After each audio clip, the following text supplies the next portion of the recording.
ये बस main main जो आपका शब्द है उस पर पॉइंट बनता है कि पुनरावृत्ति ना होने पाए।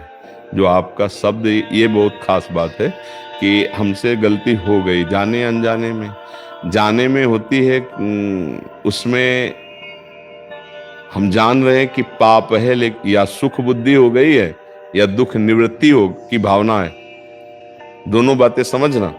हमसे कोई पाप बनता है, या तो बहुत सुख बुद्धि होती है तो पाप है पर सुख भोगने को मिलेगा, और एक दुख निवृत्ति होती है कि पाप है पर इसको हटाना पड़ेगा, इसको मिटाना पड़ेगा।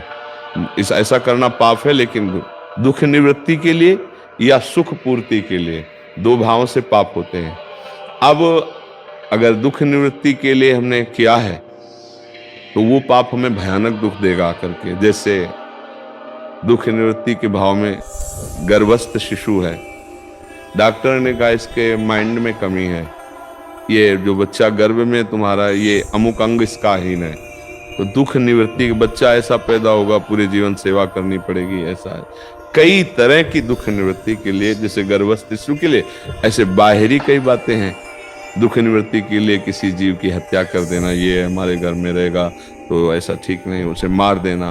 किसी भी जीव को, जैसे किसी भी जीव को मारने का अधिकार नहीं, जैसे भूमि पे आपके रहने का अधिकार, इसे हर जीव का अधिकार है। कई तरह की ऐसी दुख निवृत्ति के लिए कुछ पाप होते हैं और कुछ सुख प्रवृत्ति।